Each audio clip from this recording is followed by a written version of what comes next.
So the one thing I want to understand, and I think the viewers would love to understand as well, is that it, you seem like you were going to the crux of the problem, Yeah. right? Can you provide the specifics as to how you're gonna, change the way things have been done within a political party?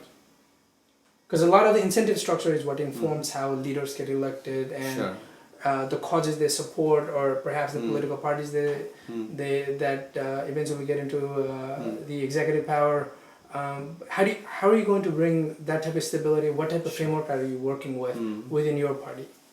So that's an excellent question. I think if you are out to change something, that one has to know what kind of changes you are making within yourself. So Bibeksheel Nepali is perhaps and arguably the first party in the world which has a very different system or structure of how it works. Usually in a political party or in an organization, you have a very you have a hierarchy. You don't have a lot of checks and balances.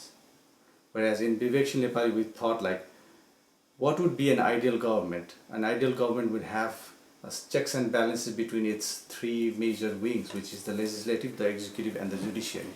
That's how the American government works. That's how a lot of first world developed nations work. So we thought like, for leaders, if you want to be a leader for Nepal, you need to learn the basics. And where do you learn the basics? You learn it when you are inside an organization that wants to produce that kind of leadership. So our whole party is vertically divided into executive, judiciary, and the legislative. So what does the legislative do? It makes policies for the party and for the nation. What does the executive do? It executes those policies. Mm-hmm. The judiciary protects the constitution of the party, and they have a veto. So this party runs through checks and balances, which is an ideal democratic party. So we focused on democratizing the party from the basics.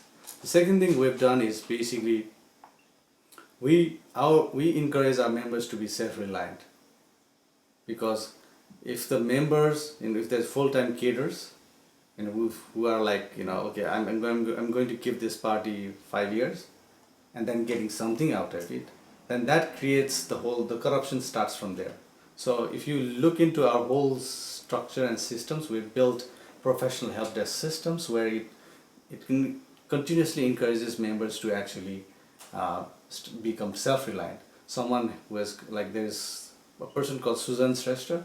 He actually came back from UAE and opened a tomato farm, and we provide the mentorship so that member actually becomes sustainable, so that sustainable members run the party and the party doesn't get corrupted.